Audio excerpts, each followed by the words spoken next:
안녕하세요. 반갑습니다. 저는 마음성장학교 대표 김은미입니다. 여러분 반갑습니다. 오늘은 아빠도 아이도 행복한 그림책 놀이라는 제목으로 함께 하게 되었는데요. 지난달에도 우리 키즈엠 학부모님들과 또 원장님들 만나면서 너무 반갑고 좋은 의미 있는 시간이었는데 오늘 또 이렇게 아빠에 대한 강의를 함께 하게 되어서 정말 뜻깊은 시간으로 저도 생각하고 있고요. 우리 어머니들 또 아버님들도 오늘 강의를 통해서 또 의미 있는 그런 생각들 또 함께 나눌 수 있었으면 좋겠습니다. 끝까지 함께 해주시고 마지막에 어떤 생각들을 또 하게 되셨는지 나눠주신다면 우리가 오늘 함께하는 이 한 시간이 더 의미 있고 가치 있을 것 같아요. 자, 오늘 강의는 우리 마음속에 언제나 살아있는 아버지를 한번 떠올리면서 들어보시면 어떨까 싶으네요. 저는 이 강의를 준비하면서 아버지에 대해서 많이 생각하고 또 고민하는 그런 시간이 있었어요. 대한민국에서 아버지로 살아간다는 건 어떤 의미가 있을까? 아버지로 살아가는 그 삶은 어떨까? 제가 아버지로 살아보지는 않았잖아요. 그래서 아버지에 대해서 내가 감히 이야기할 수 있는 자격이 있나? 이런 생각들을 좀 해보는 시간이었어요. 그래서 여러 가지 책도 보고 또 노래도 이렇게 찾아보고 했는데요. 싸이의 아버지라는 노래가 있어요. 싸이의 아버지라는 노래가 저한테 아주 많은 영감을 주고 또 우리 시대를 살아가고 있는 아버지에 대한 그 마음을 좀 마음으로 느껴볼 수가 있었는데요. 30대의 아버지 그리고 40대 또 50대 노년을 살아가는 아버지들의 그 마음을 정말 가슴으로 느껴볼 수 있는 시간이었습니다. 아버지들이 지금 이 강의를 듣는 분들이 몇 분 안 계신 것 같아요. 아침이라서. 근데 아마 저녁 때 이 강의를 들으시면서 또 싸이의 노래도 한번 들어보시면 어떨까 싶어요. 그 노래 가사 중에 후렴구가 있어요. 제가 지금 좀 숨이 찬데 망설이고 있어요. 지금 노래를 할까 말까. 노래를 하나 들려드릴게요. 여러분의 마음을 이렇게 여는 그런 시간으로 제가 노래를 조금 들려드릴게요. 저작권이 있어서 싸이를 소환할 순 없지만 제 노래를 한번 들어보시겠습니다. 아버지 이제야 깨달아요. 어찌 그렇게 사셨나요? 더 이상 뭐죠? 더 이상 쓸쓸해하지 마요. 이제 나와 같이 가요. 당신을 따라 갈래요. 신금을 울리지요. 네. 만약에 우리가 나중에 40살, 50살, 60살, 70살이 되었을 때 우리 자녀가 아빠가 빨강을 좋아하니까 나도 빨강이 좋아요. 나도 아빠처럼 살래요. 나는 아빠를 존경해요. 라고 말한다면 어떨까요? 네. 이 강의를 듣는 모든 아버님들이 나중에 우리 자녀들에게 존경받고 또 존중받는 그런 아버지의 삶을 살아가시기를 기도하는 마음으로 이 강의를 만들었습니다. 시대에 따라서 우리 아버지들에 대한 그 기대가 정말 많이 변하고 있어요. 우리 아버지의 아버지, 그러니까 할아버지 시대에는 농경시대죠. 그때는 아버지로부터 모든 것을 우리가 배웠어요. 그래서 아버지가 하던 일을 그대로 우리가 또 배우고 또 아버지가 살았던 그 집에서 살면서 그렇게 삶을 이어가던 시대도 있었어요. 그러니까 당연히 그런 시대에는 가부장적인 아버지, 권위 있는 아버지가 정말 필요했고 그리고 그런 아버지가 좋은 아버지였습니다. 그런데 시대가 변해서 산업화 시대가 되면서 아버지들은 이제 돈을 벌기 위해 여기저기 세상 여기저기를 떠나게 되었어요. 배를 타고 먼 바다로 나가는 아버지도 있고 또 해외에 가서 돈을 벌어오게 된 아버지도 있고 도시에 일자리를 찾아 아버지들이 떠나게 되었어요. 당연히 아버지들이 부재한 상황에서 이제 엄마의 육아가 가장 중요한 그런 시대였죠. 그래서 산업화 시대를 살아온 우리 아버지들은 가끔 아주 가끔 아이와 놀아주는 것만으로도 아주 특별하고 좋은 아버지로 그렇게 인정받을 수가 있었습니다. 그런데 21세기 현재를 살아가는 우리 아버지들은 어때요? 돈을 벌어오는 거는 기본. 그리고 가정일이라든지 가사, 그리고 아이들과 놀아주고 또 교육에 참여하는 것들, 이런 게 모두 다 너무나 당연한 일로 이제 여겨지고 있어요. 그래서 다정다감한 친구 같은 아버지가 이 시대가 요구하는 아버지 상입니다.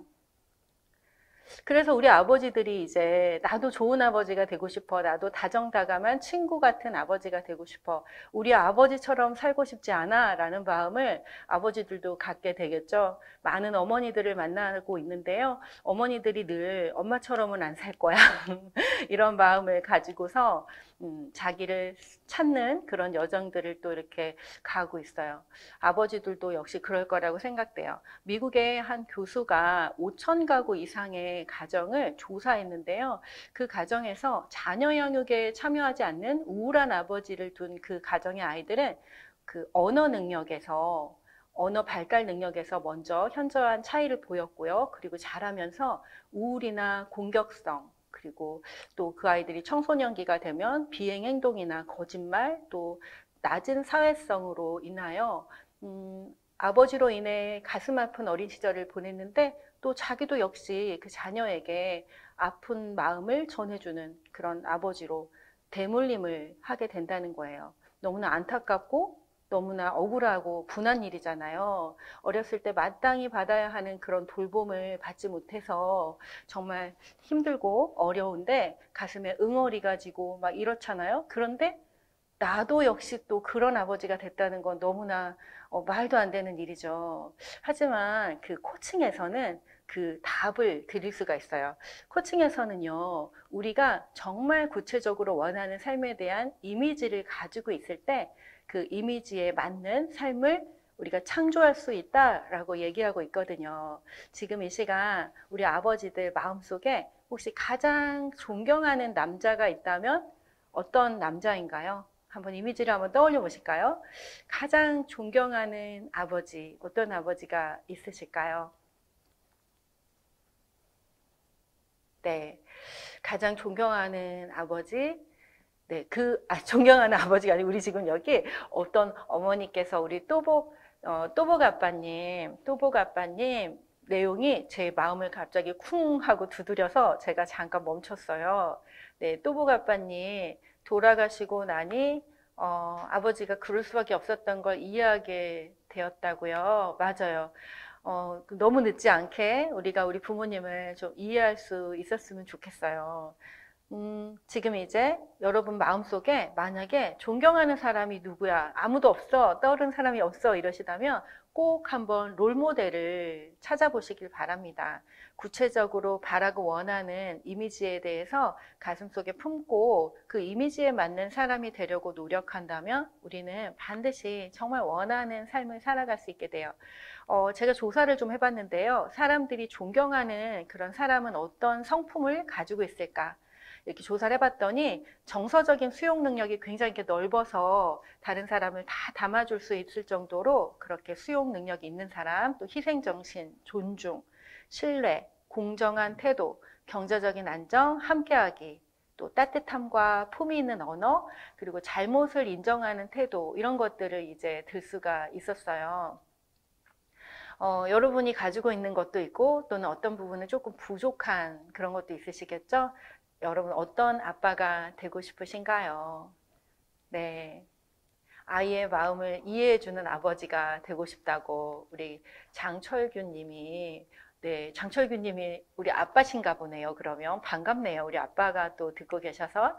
네, 이렇게 이미지를 가지고 끊임없이 매일매일 매 순간 자기를 인식하고 또 성찰하는 그런 시간을 갖다 보면 정말 원하는 모습의 아버지 상을 새롭게 만들고 또 여러분이 만든 그 새로운 가정의 모습, 그 가정 안에서 정말 이상적인 내가 생각하고 꿈꾸던 그런 가정 만드실 거라고 생각합니다. 꼭 그렇게 되시기를 축복합니다. 소위 말해서 그 아빠 효과라는 게 우리 사회에 막 대두되기 시작한 게 한 15년에서 20년 가까이 된 것 같아요. 그래서 저도 아이를 키우면서 아빠가 육아에 참여하는 그런 프로그램들이 급속도로 늘어나고 아빠들과 여행 가고 아빠가 아이를 돌보고 이런 이제 연예인들이 막 나와서 하는 프로그램들이 많아졌잖아요. 그런 프로그램을 보면서 사실 살짝 저는 독박 육아를 한 사람으로서 약간의 괴리감과 이런 것도 느끼긴 했어요. 그런데 조사를 해보니까 아빠 효과라는 게 확실하게 있고 아빠와 깊은 유대관계를 가지면서 자란 아이들은 자아존중감이 굉장히 높고요. 사회성과 그다음에 학습 능력이 높고 이 아이들은 미래의 성공까지도 보장이 된다고 해요. 어때요? 아빠가 육아에 참여할 만한 이유가 있나요? 이 정도면? 네, 그럼 조금 더 구체적으로 볼게요. 이제 4차 혁명 시대가 되면서 세상이 요구하는 인재상이 바뀌고 있어요. 조금 전에 아빠에 대한 좋은 아빠의 상도 바뀐 것처럼 이제 세상이 요구하는 인재상이 바뀌고 있는데 세상이 요구하는 인재상이 창의융합형 인재입니다. 이 창의융합형 인재는 정서지능과 영감지능, 신체지능, 상황 맥락 지능 이와 같은 지능이 골고루 발달된 그런 사람을 말하는데 비단 우리 아이들 뿐일까요? 직장 생활을 하고 있는 우리 아버지들도 현재 직장에서 나 자신과 타인과의 관계에 있어서 자신의 생각과 감정을 제대로 잘 얘기해서 좋은 관계를 맺을 수 있는 능력이 없다면 아마 직장 생활을 하기 어려울 거예요. 또 급속하게 변하는 이런 변화의 시대에서 영적인 능력, 어떤 상황을 꿰뚫어 보고 그리고 아직 예측할 수 없는 것들 가운데서 공통점과 차이점을 찾아내고 하는 그런 영적 능력도 분명히 필요하고요. 또 늘 받게 되는 그런 스트레스의 상황들, 이런 상황 속에서 마음을 지키고 자신의 몸을 건강하게 유지하는 그런 평정심, 이런 신체 지능 또한 정말 필요합니다. 그리고 상황에 맞게 이해하고 적용하고 할 줄 아는 이 상황 맥락 지능도 필요하죠. 아버지에게도 필요하고 우리 아이들에게도 필요해요. 엄마는 물론이고요. 자, 우리 모두에게 이제 창의 융합형 인재로서 살아갈 수 있는 이런 어떤 모습이 필요한데요. 오늘 알려드리는 이 그림책을 활용한 이 육아의 방법이 아빠와 아이와 함께하는 그 놀이의 방법이 이 창의 융합형 인재를 키우는 또 우리가 이런 사람으로 살아갈 수 있는데 정말 기초가 될 수 있다고 저는 생각을 해요. 아빠 양육과 자극이 필요한 또 다른 이유가 있는데요. 바로 남자의 뇌와 여자의 뇌가 다르기 때문이에요. 남자와 여자는 예전에는 이렇게 생각했어요. 사람들이 어떤 환경에서 어떤 양육자가 키우느냐에 따라서 남자답게 또 여자답게 키울 수 있다. 남자아이도 여자로 키울 수 있다. 이런 의견들이 있었고 실제로 그것을 실험도 했답니다.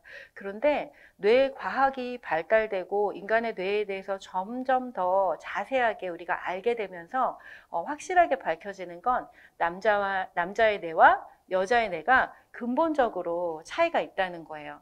남자의 뇌는 체계화의 뇌, 논리의 뇌, 그리고 성취지향적인 그런 뇌로서 어떤 문제가 발생됐다 그러면 이게 왜 이렇게 발생됐지? 그래서 거기에 번호를 먹이고 순서와 규칙을 정해서 왜 이런 일이 일어났는지를 해결한다는 거예요. 그런데 여자의 뇌는 공감하는 뇌, 감성적이고 공감적인 뇌여서 어떤 문제가 발생됐을 때 정서적으로 그 문제를 해결한다고 해요. 우리 어머니들과 아버님들 어떤가요? 자, 그런 차이가 좀 있으신가요? 그래서 아빠 놀이와 엄마 놀이가 조금 달라요. 그래서 이 두 개의 놀이가 합쳐져야 우리 아이의 전 뇌가 발달되고 전인적인 성장을 할 수 있는 그런 이제 기회를 우리 아이들에게 줄 수 있는 거죠. 아빠 놀이는요, 주로 이렇게 목마를 태운다든지 레슬링을 한다든지 이렇게 신체를 움직이는 동적이고 다양한 방법과 규칙이 있는 이런 놀이들을 아빠들은 선호해요. 그래서 이 아빠와 놀다 보면은 이 불규칙한 놀이 규칙, 또 때로는 아빠가 높이 들어 올렸다가 또 거꾸로 세웠다가 정말 예측할 수 없는 어떤 그런 일들이 막 생겨나잖아요. 아이가 놀 때. 그럼 아이들은 그 흥분과 또 스트레스의 상황에 빠진대요. 살짝. 그렇지만 그 어른은 믿을 만한 어른이고 우리 아빠고 하는 그 깊은 유대 관계 속에서 생긴 그 스트레스는 아이들의 신체적인 감정 조절, 그 다음에 신체의 조절 능력, 또 감정 조절 능력, 스트레스 조절 능력 이런 것들을 키워줘서 회복 탄력성이 있는 아이들로 자라게 한답니다. 자, 우리 엄마들은 아빠가 막 그런 놀이하면 어때요? 아, 그런 거 하지 마, 위험해. 막 이제 왜 애를 울리고 그래? 막 이렇게 하기도 하죠. 그런데 그러지 않으셔도 괜찮겠어요. 아이들은 그런 약간의 스트레스의 상황들, 뭔가 뜻대로 되지 않는 그런 상황들 속에서 훨씬 더 건강하게 자라고 그것은 엄마가 줄 수 없는 그런 또 다른 어떤 묘미, 또 다른 어떤 놀이의 형식이기 때문에 그렇습니다. 자, 반면에 엄마 놀이는 주로 조용히 앉아서 책을 읽는다든지 만들기를 한다든지 그림을 그린다든지 뭐 이런 정적이고 감성적인 그런 놀이들이에요. 그래서 엄마 놀이는 아이들이 예측이 가능해요. 아, 엄마는 이렇게 해서 이렇게 하고 이런 걸 좋아해. 이런 것까지 애들이 다 알아요. 그래서 엄마와 교감을 하면서 심리적으로, 정서적으로 안정되고 또 공감 능력이 자라나게 된답니다. 네. 자, 우리, 네, 딱지미님. 네. 아빠 놀이를 엄마가 해줘도 되는 건지. 그럼요. 우리 엄마들 중에는 또 혼자서 아이를 키우는 엄마들도 계시지요. 그래서 오늘 강의가 사실은 준비하면서 혼자서 아이를 키우는 엄마들이 이 강의를 들을 때 또 어떤 마음을 갖게 되실까 이런 생각을 굉장히 많이 했습니다. 그리고 우리 아빠들 중에는 그 직업에 따라서 굉장히 바쁘고 또 아까 산업화 시대의 아빠처럼 가끔씩 집에 와야 하는 그런 삶을 살아가는 아빠들도 있으니까요. 그래서 엄마가 그러한 놀이를 해줘도 좋죠. 네. 그리고 또 하나는 우리가 아이를 키울 때 혼자서 키운다라고 생각하지 않으셨으면 좋겠어요. 저도 아까 독박 육아 했다라고 얘기했지만 저는 이제 주변의 사람들을 어떻게 활용하고 도움받고 하는 걸 좀 몰랐던 것 같아요. 그 제가 30대 엄마였을 때. 근데 우리가 지금은 어린이집이라든지 또는 아이가 다니는 스포츠 센터라든지 이런 곳에서 남자 어른, 좋은 어른들, 믿을 수 있는 남자 어른들과의 관계들을 이렇게 적극적으로 맺을 수 있게 또 도움을 받아서 우리 아이가 다양한 경험을 할 수 있게 해주시면 어떨까 싶습니다. 물론 엄마하고 해도 되고요. 저도 제가 다 하고 키웠습니다. 제가 양쪽을 혼자 다 했습니다. 저희 남편이 아주 바빴습니다. 그때. 네. 자, 그런데 정말 결정적으로 중요한 이유가 또 있어요. 아빠가 육아에 참여해야 하는 정말 중요한 이유는요. 0세에서 3세가 아빠와 또 엄마와 유대감이 형성되는 시기이기 때문에 그래요. 자, 이 유대감이라는 거를 심리학에서는 또 애착이라는 말로 표현을 하는데요. 이 애착은요, 존 볼비라는 그 심리학자가 발견한 이론이에요.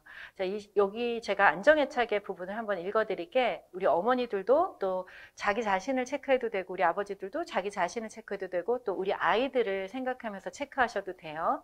자, 읽어드리겠습니다. 어려운 일을 겪어도 잘 극복한다.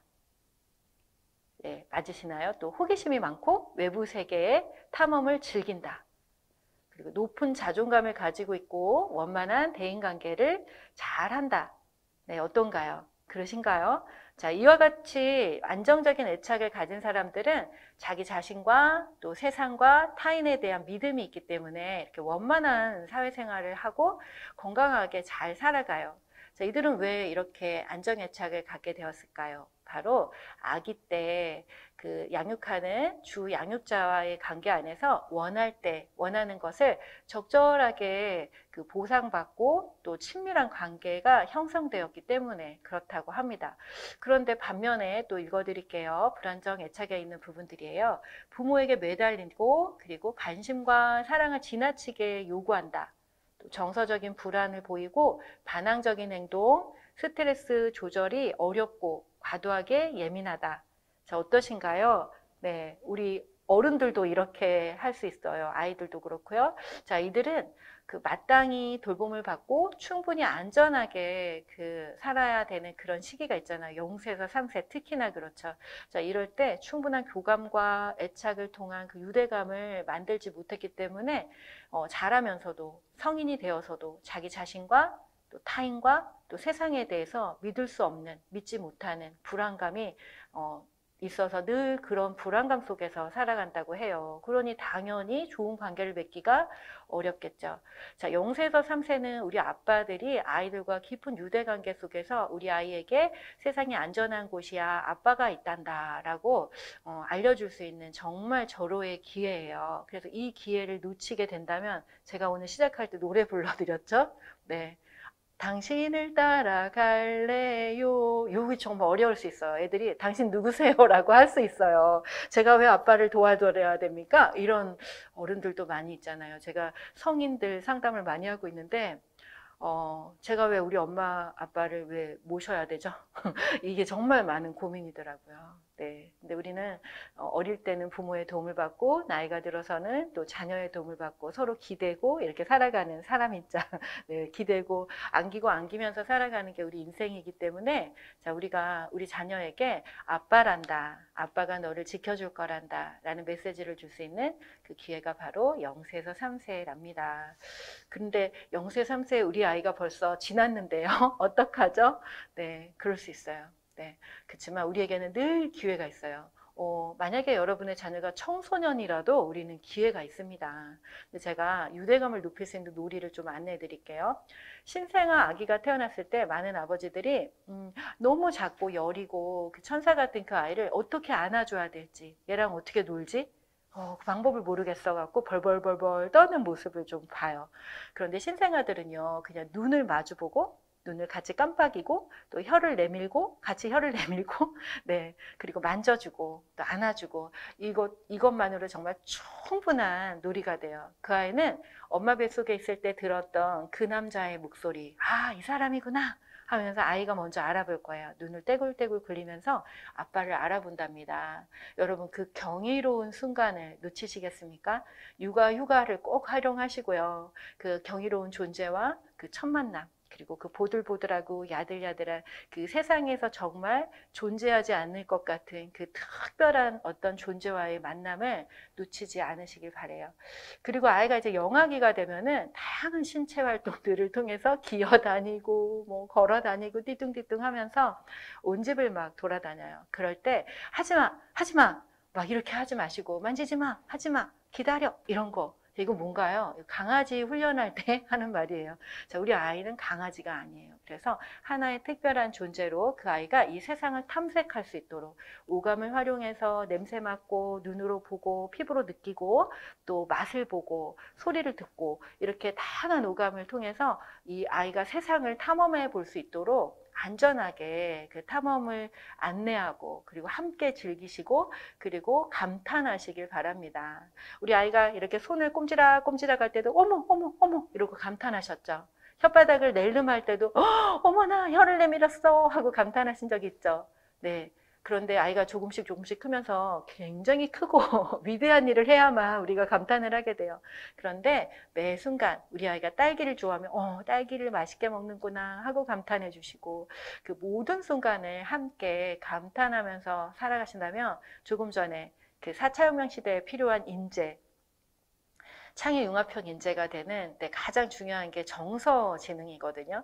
우리 아버지들의 그 정서가 열리면서 회사 생활이 조금 더 편해지고 아주 수월해지고 인생이 살맛나는 인생으로 바뀌게 되실 거예요.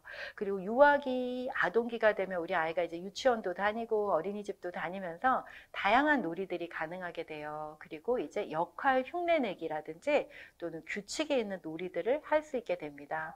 그리고 자신의 감정과 생각을 잘 표현할 수 있게 되는데요. 이때야말로 정말 그림책이 활약할 수 있는 시대예요. 네, 시기예요, 이때가. 자, 아빠가 아무리 머리를 짜낸들 아빠 머릿속에서 나올 수 있는 놀이가 한정되어 있어요. 그런데 그날 어떤 그림책 한 권을 우리가 읽게 된다면 그 그림책을 우리에게 어떻게 말하고 어떻게 생각하고 어떤 놀이를 하면 좋을지에 대한 힌트를 굉장히 많이 품고 있습니다. 그래서 아이와 함께 그림책을 가만히 읽으면서 오늘은 어떤 흉내를 내볼까?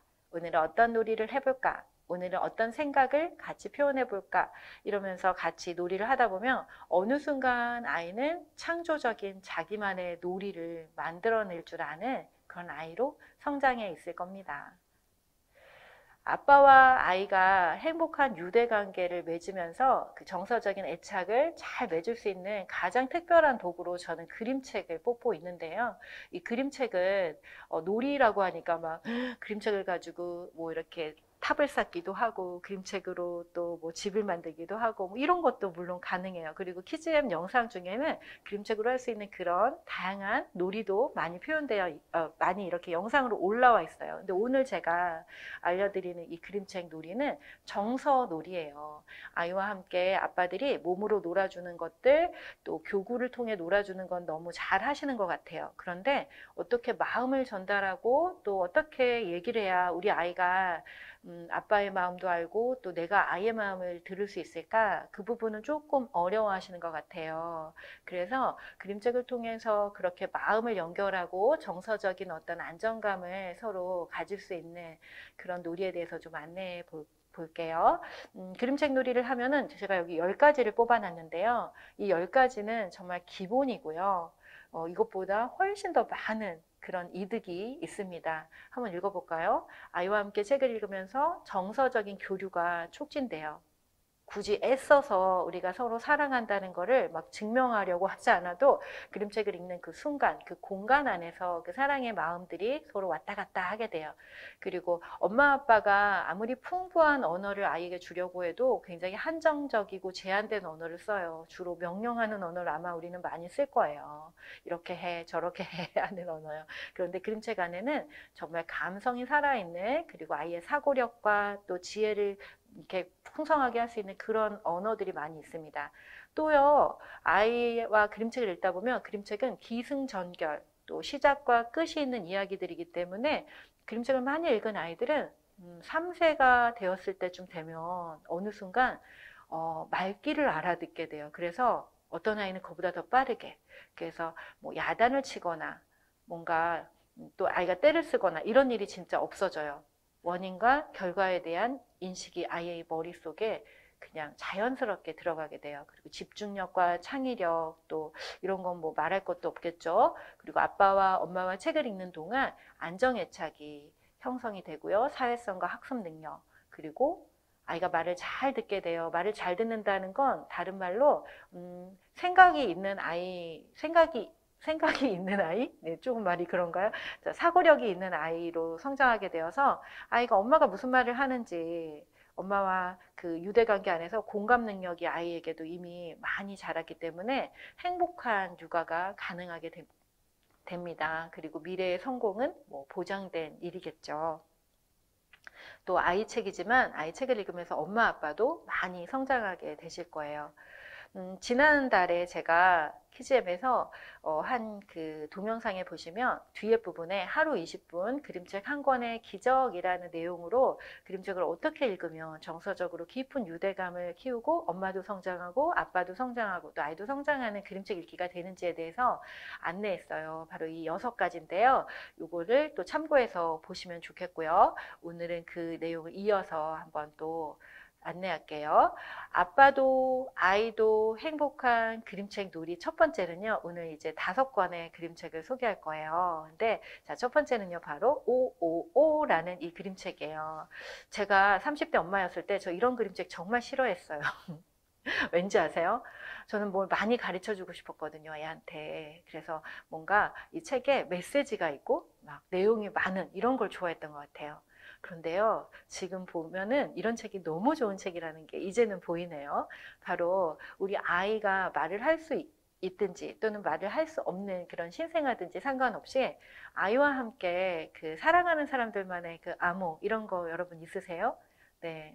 엄마하고 아빠하고 사이에 그런 암호 있으신가요? 네, 아이하고의 사이에서도 암호가 필요하고요. 엄마 아빠 사이에서도 이런 사랑의 암호가 필요하죠. 암호가 없으신 집은 오늘 꼭 하나 만드시기 바랍니다. 자, 이 책을 보면은요, 처음부터 끝까지, 네, 여기 있는 책인데요. 처음부터 끝까지 5만 나와요. 자, 어떻게 하는지 볼까요? 여기 아이스크림 가게를 발견하고, 오! 이래요. 그리고 이렇게 바다를 발견하고, 야, 여기서 놀까라는 그런 질문인 것 같아요. 오! 또 물어봐요. 그리고 둘이 서로 마음이 맞아서 이제 막 파도 타기를 해요. 오! 와! 막 이러면서 오밖에 안 나와요. 그리고 뭐 중간에 굉장히 오아가 엄청 많아요. 이 책에 저작권을 보호하기 위해서 제가 궁금하시죠? 네, 저작권 보호하기 위해서 이렇게 껑충 띄었는데 이 책에는 그냥 처음부터 끝까지 다 오하고 아만 나와요. 그런데 어느 순간 이 상어하고도 그 오, 아만 했는데 친구가 됐어요. 네. 그리고 이렇게 얘기해요. 아이스크림 가게에서 아이스크림 이렇게 사고서 상어가 아이스크림 먹으면서 오, 그리고 또 얘가 수달인가요? 저는 얘가 도대체 정체를 모르겠어요. 수달 맞는지. 어쨌든 얘가 오 이러고 나머지가 오 이렇게 해요. 어때요? 오 하나만으로도 서로의 감정과 정서가 오고 가면서 뭔가 깊은 어떤 행복이 이렇게 막 전해져요. 자, 아이가 말을 할 수 있든지 없든지 아빠는 아이와 놀아줄 수 있어요. 자, 우리는요, 눈을 마주보고 그리고 몸을 부비고 함께 머무르기를 한다면 그 순간 말이 뭐 필요해 라는 걸 우리가 느낄 수 있는 그런 순간이 있어요. 이 순간은 정말 경이로운 순간이 될 거예요. 자, 한번 우리 집에서는 오 말고 다른 거 뭐가 있을까요? 네, 이런 몸짓도 한번 만들어 보시기 바랍니다. 자, 두 번째 그림책은요. 아빠도 아이도 행복한 그림책 놀이 두 번째는요. 그 아빠의 날이라는 그림책이에요. 아빠의 날. 이 책을 보면서 아빠와 자녀의 존재 경청, 그리고 아빠와 자녀의 상호 존중의 대화, 또 서로 존중하고 살아간다는 것에 대한 아주 구체적인 이미지를 저는 또 선물로 받았어요. 저 어때요? 표지부터 어떤가요? 아빠와 아이가 서로 사랑한다면 저렇게 마주보고 눈을 맞추고 그리고 배를 같이 타고 그리고 여행도 가고 이럴 수 있겠죠. 구체적인 어떤 이미지들이 굉장히 많이 나오고요. 아빠들이 아이에게 마음을 담은 어떤 대화, 상호 존중의 대화를 한다면 어떻게 할 수 있을까? 그걸 여기서 또 모델을 찾아볼 수가 있어요. 존재 경청이 좀 궁금하신가요? 그것도 지난주에 안내해드렸는데 지난달에 이렇게 눈과 눈이 마주보고 가슴과 가슴이 마주보고 얼굴과 얼굴이 마주보는 또 배꼽과 배꼽이 마주보는 자세가 바로 존재 경청의 자세예요. 우리 아이가 아빠라고 부를 때 여러분 그런 자세를 한번 취해 보시기 바랍니다. 자, 이 책을 보면요. 이 꼬마 곰이 아침에 눈을 떴어요. 새가 톡톡톡 창문을 두드려서 아침에 눈을 떴는데 얘가 일어나가지고 쿵쿵쿵 아빠한테 달려갔어요. 그래서 아빠를 깨우려고 하는데요. 아빠가 어떻게 자요? 푹 하고 막 잠을 자고 있어요. 아빠를 깨우려고 하다가 의자에 있는 메모를 발견해요. 메모에 이렇게 써 있어요. 얘야, 오늘은 절대로 아빠를 깨우지 말아줘. 오늘이 아무리 특별한 날이라도 아빠도 때로는 늦잠을 자고 싶거든. 이렇게 얘기해요. 그래서 꼬마 곰은 잠시 생각해요. 오늘이 특별한 날이라고? 오늘이 무슨 날이지? 이렇게 생각을 하는데요. 막 생각해요. 오늘 내 생일인가? 오늘이 크리스마스인가? 그런데 그게 아니잖아요. 그래서 알아낼 수 있는 방법이 아기 곰한테는 딱 하나 있었어요. 바로 아빠를 깨우는 거예요. 아빠 일어나세요. 아빠 일어나세요. 아빠 이러는데 아빠가 눈을 힘겹게 떴어요. 아빠가 화나는 거 아닐까요? 저 살짝 좀 걱정했어요. 아빠가 화나는 거 아닌가 하고 걱정을 했어요. 그런데 아빠 화나지 않았어요. 아빠 잠시 지금 졸린 것 뿐이에요. 그리고 나서 아빠하고 아기 곰이 서로 이 얘기 저 얘기 하다가 오늘이 무슨 날인지 알아내요. 바로 오늘은 아빠의 날이었어요. 아빠의 날은 아빠에게 감사를 표현하는 날이었거든요. 그래서 오늘 이날 사실은 아기 곰하고 아빠 곰하고 서로 그 산에 캠핑을 가기로 약속을 했던 거예요. 그런데 아기 곰은 깜빡 잊어버리고 있었던 거죠. 캠핑을 가서 아빠 곰이 이렇게 마시멜로를 꺼내서 구워주고 배도 타고 정말 재밌게 놀았어요. 그런데 아기 곰이 아빠 오늘이 무슨 날인지 알았어요? 하면서 아빠에게 미안한 마음을 전해요. 제가 책에 있는 부분을 좀 읽어드릴게요. 그런데 아빠 미안해요. 저는 아빠를 위해 편지를 쓰는 것도 선물을 준비하는 것도 깜빡 잊어버렸어요. 그리고 아기 곰이 한숨을 푹 쉬어요. 아빠 정말 미안해요. 이렇게 해요. 그러자 아빠가 이렇게 얘기해요. 우리 아빠들 한번 들어보세요. 아버지들도 이렇게 얘기하고 계신가요? 괜찮아. 걱정 마. 편지는 집에 돌아가서 함께 쓰면 되잖니? 그리고 아빠는 너에게 벌써 커다란 선물을 받았는 걸. 아빠가 가장 좋아하는 배도 함께 타고 모닥불에 맛있는 마시멜로우도 구워 먹고 말이야. 그리고 무엇보다 아빠가 세상에서 가장 사랑하는 너와 함께 있잖니. 아빠 곰이 다정하게 말했어요. 세상에 있는 많은 말 중에 가장 특별한 말이 있는데요. 그건 바로 사랑해 라는 말이에요. 특히나 그 사람이 아무것도 하지 않아도 그냥 이렇게 아빠 미안해요. 내가 선물을 준비 못했어요. 하고 실수를 고백하는 이런 순간조차도 그냥 네가 있는 것만으로 너랑 함께 있는 게 아빠는 너무 좋단다 하고 그 사랑의 마음을 전할 때 아이들은 그 존재로서 인정받는 존재로서 사랑받는 그런 느낌을 받게 된대요. 자, 그래서 사랑해라는 말은 존재의 언어라고 얘기해요. 자, 그리고 나서 아기곰이 이렇게 얘기해요. 아빠한테 존재의 사랑을 받은 아기곰은 어느새 훌쩍 컸어요, 마음이. 그래서 아빠한테 이렇게 얘기합니다. 이 다음에 제가 좀 더 크면 그때는 더 잘 기억할 수 있을 거예요. 그리고 절대 잊지 않을게요. 절대 잊지 않을 게 한 가지 있는데 뭔지 아세요? 아기곰은 어깨를 으쓱하며 말했어요. 그게 뭘까? 아빠 곰이 물었어요. 자, 그게 뭘까요? 제가 아빠를 얼마나 많이 사랑하는지 절대 잊지 않을 거예요. 이렇게요. 여러분은 아이와 함께 이렇게 눈을 마주보고 가슴을 맞대고 꼭 안는 이런 순간을 하루에 몇 번이나 만들고 계신가요?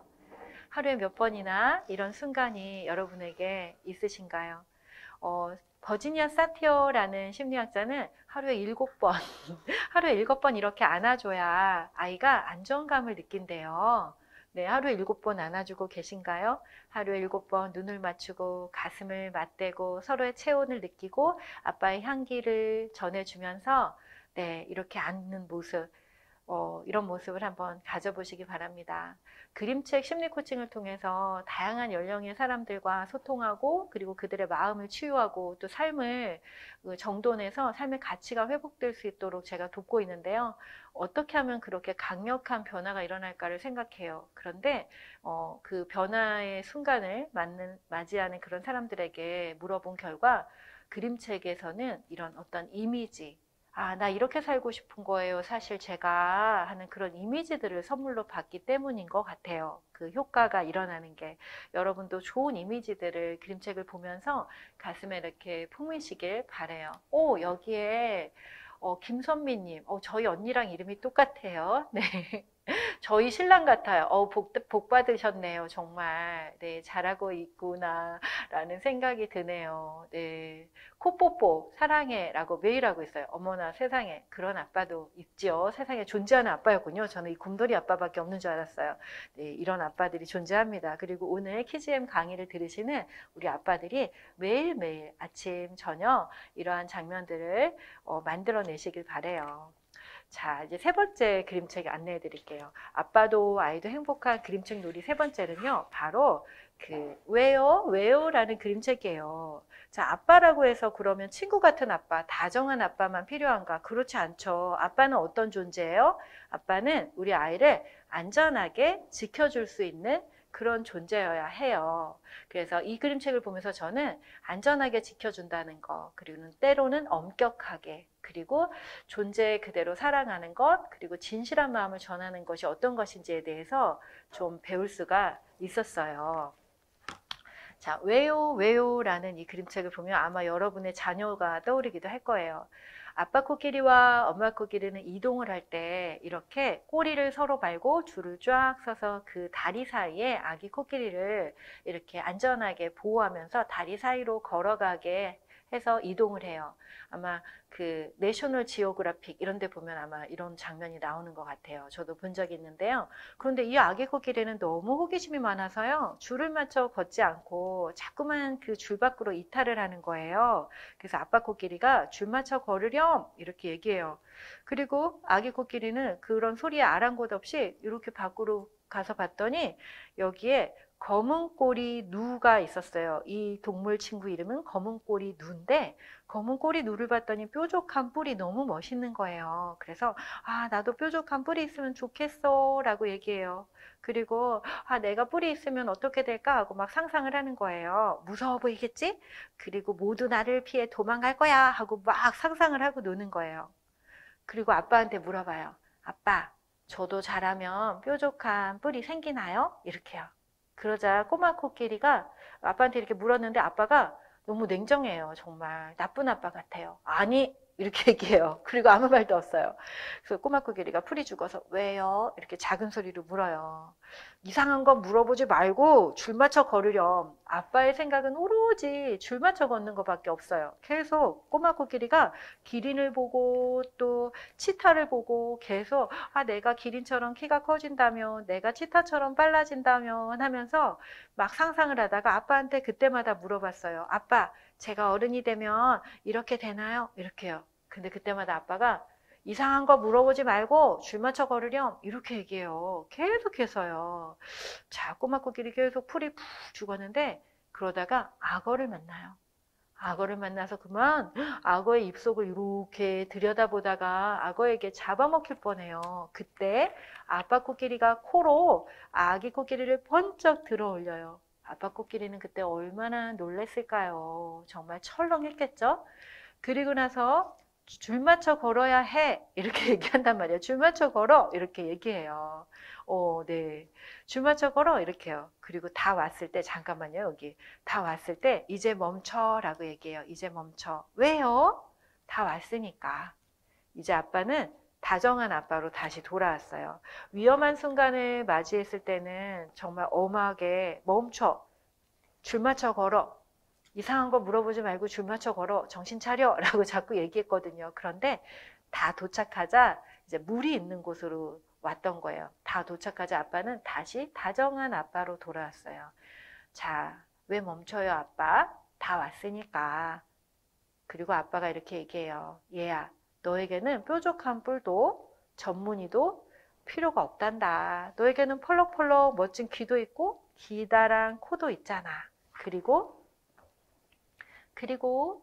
지금 모습 그대로 너는 특별하단다 라고 얘기해줘요. 어때요? 이 코끼리 아빠도 아까 곰 아빠랑 똑같죠?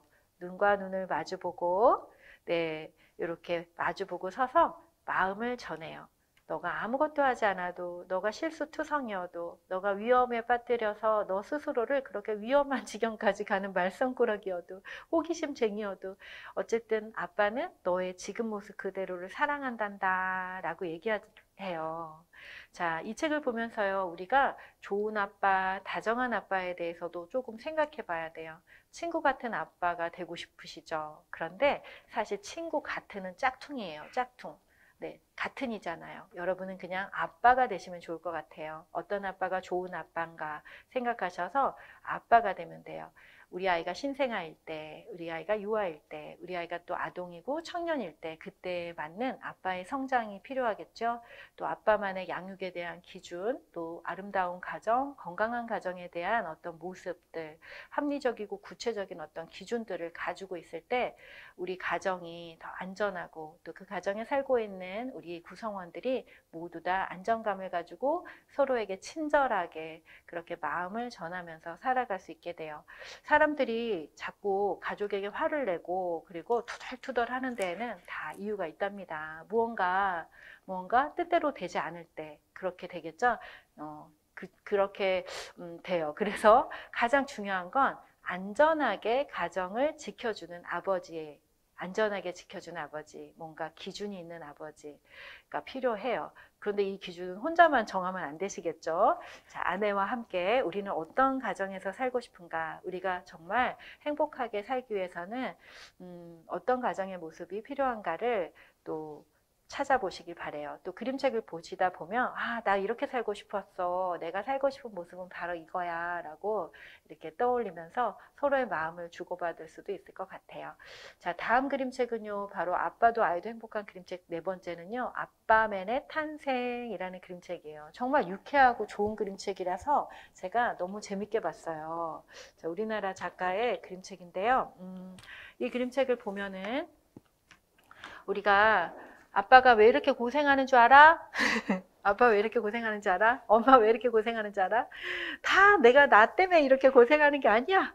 이런 게 우리들의 레파토리잖아요. 근데 이 책을 보면은 우리가 어떻게 해야 되는지 좀 알게 돼요. 삶의 우선순위, 일과 가정의 분리, 그리고 지금 여기 어떻게 살아야 할까?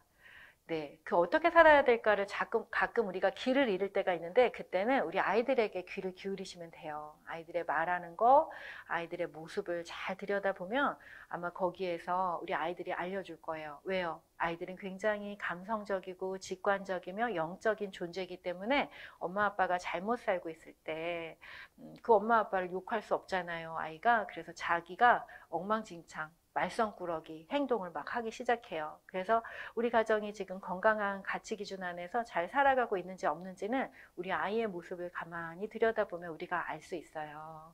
네, 이 그림책 한번 좀 볼게요. 자, 그래서 여기에서는 이 특별한 의식 만들기가 나와요. 어떤 의식이 나오는지 한번 보세요. 이 그림책에 우리 가족만의 특별한 의식.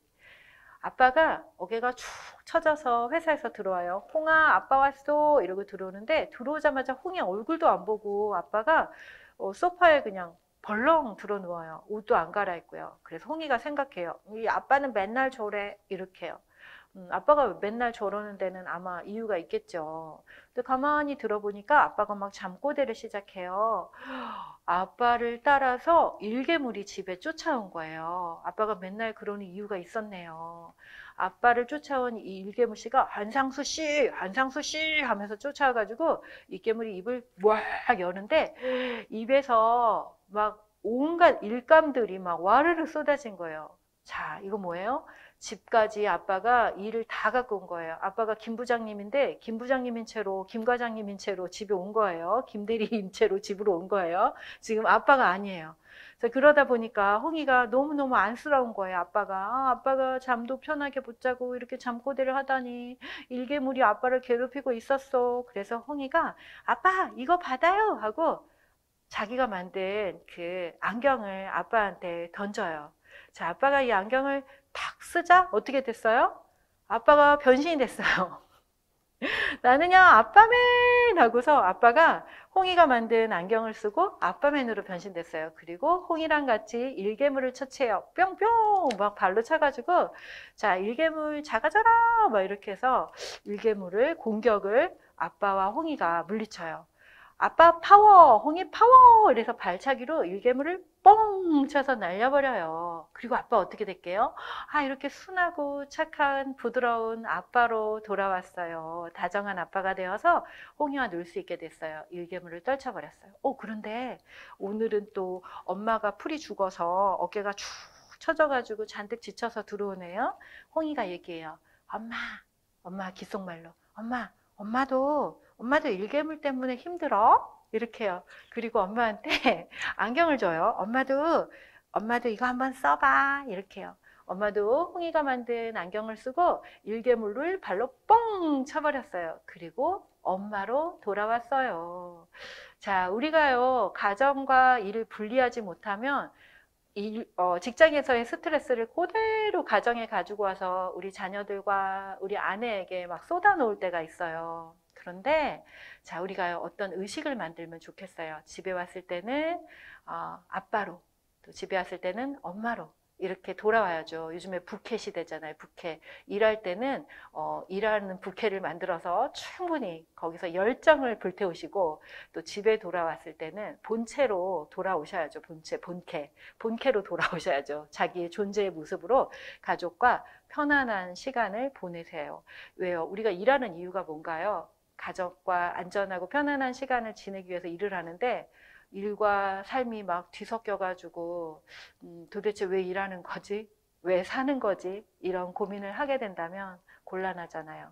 자, 아빠는 자녀를 사랑한다고 말해요. 엄마도 그렇죠. 그런데 제가 많은 아이들도 코칭하고 엄마들도 코칭하다 보면 사실은 우리 아이들이 엄마 아빠를 더 사랑하더라고요.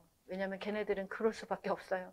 너무 작고 연약한 존재이기 때문에 그 엄마 아빠를 붙들고 살아가는 게 아이들의 숙명이에요. 자녀의 숙명이에요. 그러면 성인이 됐을 땐 어떤가요? 성인 자녀도 마찬가지더라고요. 그 어머니 아버지를 잘 모시고 또 하다못해 불효를 하고 있는 자녀들조차도 그 내면에는 깊은 내면에는 내가 이렇게 사는 게 아닌데 라는 후회와 또 죄책감이 늘 따라다녀요. 그래서 자녀가 그 부모를 훨씬 더 몇백 배 더 사랑합니다.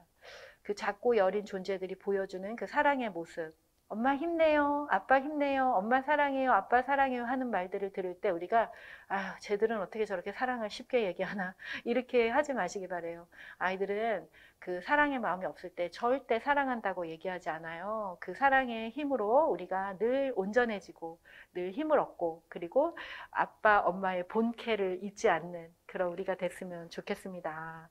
자, 이 밖에도 정말 좋은 그림책이 많이 있어요. 특별히 여기 지구를 도와줘라는 이 그림책은 그 비틀즈의 그 존 레논 있잖아요. 존 레논의 아들인 그 줄리언 레논이 그 쓴 책이에요. 참여했어요. 같이. 줄리언 레논이 하얀 깃털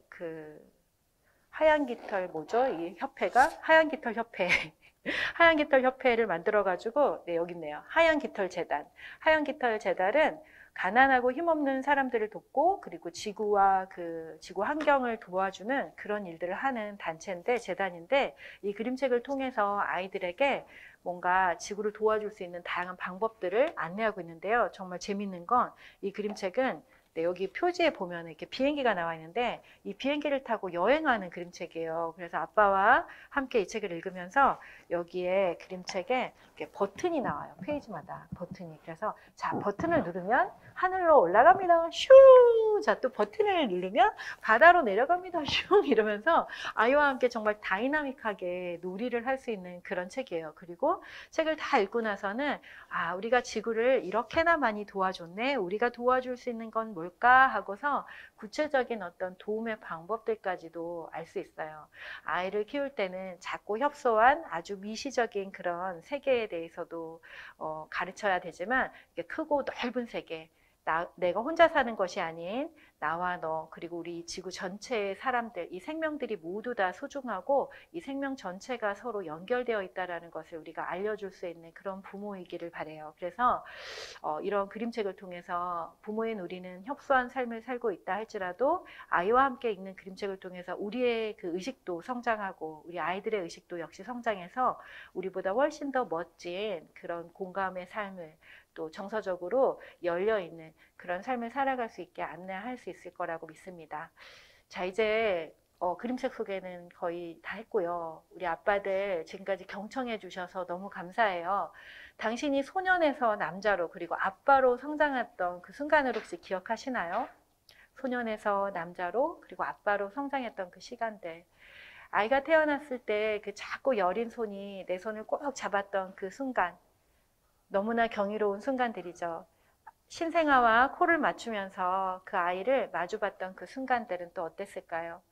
처음으로 무등을 태워주고 비행기를 태워주고 그리고 함께 앉아 책을 읽었던 그런 순간들도요. 저는 아버지라는 존재를 이번 강의를 이렇게 기획하면서 되게 많이 생각을 하게 되었는데요. 정말 대단한 사람들이다. 어떻게 그렇게 살아갈 수 있을까? 갑자기 막 울컥합니다. 그 한 사람의 탄생에서부터 그가 성인이 될 때까지 한결같은 마음으로 안전하게 보살피고 양육하는 사람들, 그 엄마들이 하는 부분과는 또 다른 그런 영역을 감당하는 그 삶을 평생을 하는 그 사람들의 그 아버지의 삶이 정말 경이롭구나. 이런 생각을 하게 되었어요. 그리고 또 그 경이로운 순간들을 경이롭게 받아들이면서 그 자녀와의 유대를 만들어가는 그 아버지들, 그리고 여러분이 그 시간들을 놓치지 않으시길 바래요. 아이와 함께 나누는 이 교감의 순간이 모여서 소년은 아버지가 됩니다. 그렇게 우리가 아버지가 되어갈 때 양육은 더 이상 의무가 아닌 내가 누릴 수 있는 특권이구나 라는 생각을 하게 되실 것 같아요. 신이 인간의 옆에 엄마를 둔 이유가 늘 함께 있어 줄 수 없어서 엄마를 두었다라는 말이 있잖아요. 그쵸? 그런데 아버지도 마찬가지인 것 같아요. 어쩌면 한 인간을 탄생시키고 그리고 그가 성장할 수 있게 하는 것은 과학으로도 할 수 없고 이 세상 무엇으로도 할 수 없는데 그것을 우리가 하고 있잖아요. 생명의 잉태와 출산 그리고 양육 그 특별한 여정은 아마도 신이 인간인 우리에게 좀 더 잘 살기 위해 좋은 사람이 되기 위해 그리고 어쩌면 신만이 누릴 수 있는 그 특권을 우리가 누려볼 수 있는 그 기회와 경험을 우리에게 선물로 준 것이 아닐까라는 생각을 해봅니다. 이것이 특권인 줄 알 때, 특권인 줄 알 때 우리는 내가 왜 살지? 어떻게 살면 더 재미있는 삶이지? 하고서 찾아 헤매다니지 않을 것 같아요. 지금 여기 나에게 주어진 이 가족, 그리고 자녀들, 그들과 함께 행복한 삶을 누리는 가운데 몸도 마음도 건강한 그런 삶을 살아갈 수 있을 거라고 믿습니다. 오늘 강의 시작할 때 아빠 빨강이라는 그림책 보여드렸어요. 표지. 여러분의 기억 속에 있는 아빠는 어떤 색깔로 기억되시나요? 또는 어떤 향기로 기억되시나요? 오늘 이제 강의를 마치면서 제가 마음이 마음에게 하는 질문을 하나 드리려고 해요. 이 질문이 여러분 안에 파문이 되어서 강의가 끝난 다음에도 내가 어떤 사람으로, 어떤 아빠로 살고 싶지 하는 것에 대한 답을 가지시길 바랍니다. 그리고 그 답은 살아가면서 우리가 성숙되어 가면서 계속 바뀔 수 있겠죠. 자, 이 그림책에서는요, 아빠가 늘 빨간색을 좋아해요. 빨간색 컵에다가 빨간색 토마토 주스를 먹고, 그리고 빨간 목도리를 하고 다니고, 빨간 지갑을 가지고 있고, 아빠는 빨강이에요. 그런데 이 꼬마가 어느 날, 이제 이 크리스마스 날 선물을 발견하면서, 아, 나도 빨강이 좋아 라고 얘기해요. 아빠가 빨강을 좋아해서 나도 빨강이 좋아 라고 해요. 당신을 따라갈래요 하는 그것이 이 그림책에도 나오더라고요. 아빠가 빨강 좋아하니까 나도 빨강이 좋아. 우리 자녀들은요, 아빠가 좋아하는 걸 그대로 따라하고 싶어 해요. 그래서 우리 아빠들은 늘 아이의 눈을 보면서 내가 잘 살고 있나를 점검해 보실 필요가 있어요. 우리 아이의 눈이 아빠가 잘 살고 있는지, 아빠가 건강한지 어떤지를 체크해 줄 거예요. 여러분, 어떤 아빠로 기억되고 싶은지 지금 한번 올려주세요. 오늘 올려주신 내용들을 통해서 또 키즈엠에서 그 선물을 보내드릴 겁니다. 그림책을 통해서 사람들과 만나면서 가장 좋은 건 바로 이렇게 한순간에 좋은 이미지들을 가슴에 이렇게 찰칵찰칵 찍어서 아, 저렇게 해야겠구나 라는 그런 이미지를 선물로 갖는 거예요. 우리는 눈으로 안아주고 서로 존중하며 한 사람의 고귀한 존재가 자라는 것을 도울 수 있는 엄마, 아빠가 된 것에 감사하고 또 그 경이로운 그 성장의 시간들을 충분히 누리시면서 그 축복받는 그런 삶을 살아가시기를 바랍니다. 저는 오늘 준비한 내용은 여기까지고요. 우리 어머니들 또 아버지들 올려주시는 내용들 좀 한번 보면 좋을 것 같아요. 지금 이제 어떤 아빠로 또 살아가고 싶으신지 또는 오늘 강의를 들으시고 뭔가 도움이 되셨거나 또는 마음에 어떤 변화가 있으셨거나 알아차린 게 있으시면은 한번 올려주시면 좋겠어요. 너부리님, 친구 같은, 휴식 같은 초록색 아빠가 되고 싶네요. 와, 너무 좋습니다. 그리고 그 초록색 아빠처럼 이미 살고 있는 자신의 모습도 응원해 주시고 인정해 주시기를 또 바래요. 그리고 또, 하하님은 친구 같은, 아기에게 나와 눈 마주치며 웃어주던 넘치는 사랑을 주던 밝은 노란색 엄마로 기억되고 싶어요. 자, 여러분 꼭 기억해야 될 거는요. 우리의 부모가 어떤 모습이었든지 우리가 그 모습을 인식하지 못하면 우리가 그 모습을 따라갈 수가 있어요. 그래서 우리가 늘 알아차리고 아, 난 이렇게 살아야지 하고 구체적인 이미지를 또 롤모델 이런 것들을 가지시고 알아차리실 때 부모가 살아왔던 것을 다시 대물림하고 답습하지 않고 멋진 나만의 삶을 살아갈 수 있게 될 겁니다. 자, 여러분 오늘 이 강의를 아빠하고도 함께 나누시고요. 아빠들과도 어떤 아빠 되고 싶어? 당신 아빠는 어떤 아빠였어? 우리는 어떤 가정을 만들까? 하는 이런 이야기들을 해보신다면 오늘 시간이 좀 더 의미 있지 않을까 싶습니다. 저는 또 우리 키즈엠 엄마들, 또 아빠들, 또 원장님들, 선생님들과 다음에 또 뵙기를 기대할게요. 고맙습니다. 자, 김은미 TV에도 놀러 오세요.